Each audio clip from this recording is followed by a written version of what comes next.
Hello and welcome to another video. I'm back in Serbia, and this time we are visiting a region where I was actually born, but that's a story for another day. The river you see here is called West Morava, and the region we're going to be focusing on is called Ovčarsko-Kablarska Klisura or Ovčar-Kablar Gorge in English. Ovčar and Kablar are two mountains surrounding the river, forming that gorge, where a very small town called Ovcar Banja is situated. I found information that it had only 122 inhabitants back in 2011, and it has this natural spa inside it, which means that there is mineral water. And this is it. We parked at a public parking spot, crossed pretty much the only road in town, and headed towards our first location, which is special because my father and uncle were baptized there. And they were actually baptized secretly because of communism.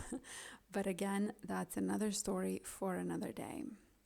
On our way there, we enjoyed the quietness of the place as well as the still bearable temperatures. This little building right here, the building that looks like a tunnel entrance, it's a part of the hydroelectric power plant that's situated here.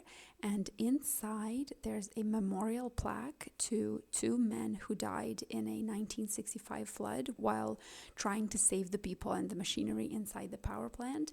And one of those men was my great-grandfather, and I do have an old photo of the plaque from before this area was fenced off. As you can tell, I have some roots here, which is why I love coming back. Anyway, this first monastery is called Blagovestenje, which in English is Annunciation, and its establishment date is actually disputed because its parts have been demolished and rebuilt in the past, as actually the majority of these monasteries in this region, but it's believed to be as early as 12th century. The first written records about it are from the 13th century. Now, this one doesn't allow filming or photography inside, and there was a family talking to a priest in front, so I decided not to record much. However, it is absolutely worth a visit. This one is probably the easiest to reach from the main road, so if you're watching this video as a prep for your trip to the area, take this as a sign. Now, this next one was an adventure. I had this memory from a long time ago. I was a preteen maybe, and my father, his brother, or my uncle, and my grandmother walked this long way up a hill, and I specifically remember it was slippery because it had been raining the day before. And then I also randomly remember that my grandmother was wearing sandals. However, this walk in my memory was so easy and quick, and it turned out to not be any of that. Now, I'm revisiting this place in full hiking gear, and still it was difficult and it was a very long way up the hill. But in my memory, it was, easy and quick. And on the top of the hill was this small, mysterious church or a chapel that had barely anything in it. It was very plain, and it only had some icons and some candles. Well, I have finally come back. We actually had to stop and check the maps, and we asked the people in the monastery all the way down, which is where we started from. However, I'm so happy that I have reached this chapel from my memory, and it's been renovated and the door was locked, but it's good to know this place actually does exist and it wasn't just a product of a child's imagination. Of course, since then, I had asked my parents about this place. I would always try to describe it from my memory, but they would always be like, what are you talking about? We don't remember this, you know? So I took this picture and showed it to my dad when I came back home, and he told me, oh, it's Ilinje. That's what you were talking about the whole time. At this point, it was getting hot, so we decided to stop for coffee and a snack while our phones recharge, and I quite enjoyed the atmosphere of this typical kafana in a small town in the middle of the country. The only thing I did not enjoy is that so many people smoke here. It's truly an epidemic.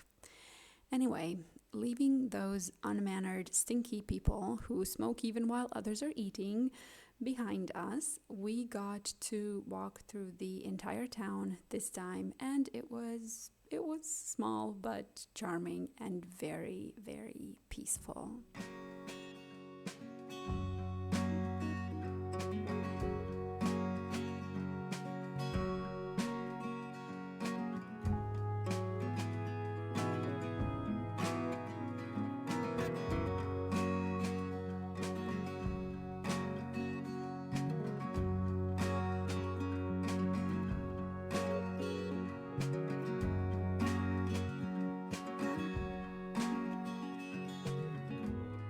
After a flat path toward our next adventure, we were at some point able to see it all the way up in the rocky side of the mountain. This is, I don't even know how to explain it in English, to be honest, but you could say it's like a small chapel. It was built there due to a miracle that happened in that very spot, but that's a long story on its own. To get there, we followed a Wikiloc trail. Apparently, there are two paths, and we picked this one because it appeared easier. The first part is quite easy to handle, a not too steep path through the woods there. And if you're lucky, you will also hear some church bells.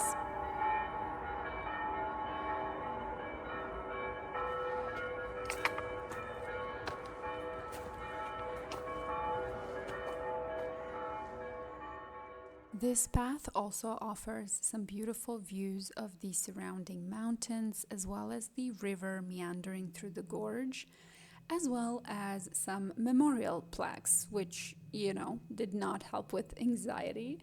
And especially because the path was starting to look more and more challenging once we were out of the foresty part. There was less and less shadow, more slippery stone, that was, by the way, also radiating heat at this point. This here is the video from my Ray-Ban Meta sunglasses, and to be honest, it looks way less difficult from this point of view, now looking back at it.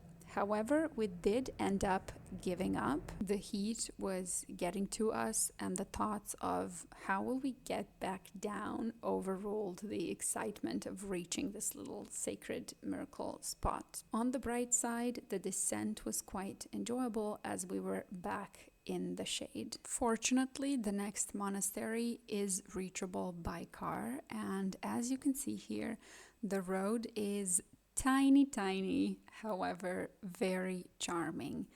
This one is called Svete Trojice Monastery, and it is so peaceful. As you will see soon, even their animals are in slow motion. Sometimes when I visit these places, I am so jealous of the people who live there. This one, again, does not allow recording inside, so we spent the majority of the time relaxing with their dog and cat.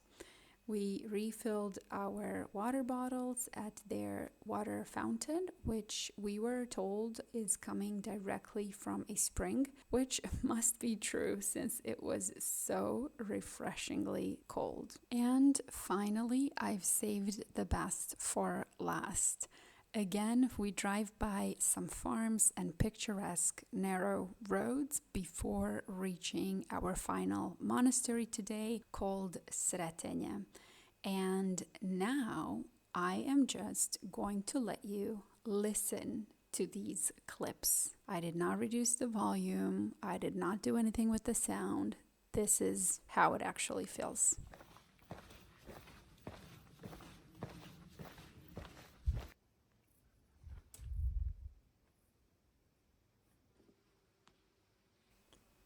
Basically, all you can hear is me walking around, handling the camera, but other than that, nothing. A calm, serene summer day where everyone was probably just resting after lunch. Isn't that the dream? Says me, who lives in Dubai. Anyway, a little bit about this place.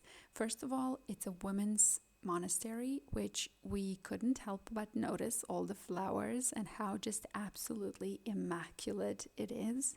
Again, it is unknown when or who built it, but there are some records of it in the 16th century. It's at 800 meters above sea level. It's fortified by a wall, and they have some animals here as well.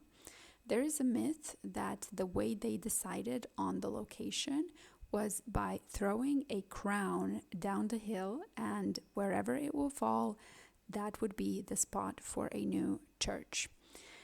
Here, I was allowed to film inside, and I was even encouraged to do it by a nun who we spoke with. All the other churches were quite similar on the inside, by the way. Similar style of frescoes, ornaments, and architecture. At the end, I read some of the visitors' messages from the guest book. It was full of grateful notes, tourists from all over the world, and some stories of miracles resulting from prayers. All in all, it's a beautiful place, so peaceful and calm. The nuns are really welcoming and talkative, and I 100% recommend visiting. You will not regret it. One last recommendation today, and it's a restaurant on the way back towards Belgrade. It's called Kod Brane. I'll paste a link in the description of the video. They have my favorite type of dish. I have no idea what it's called in English, but you see it on the screen here. And as a bonus, it's what this region of the country is actually known for. So you know you will be getting the best of the best when it comes to roasted pork.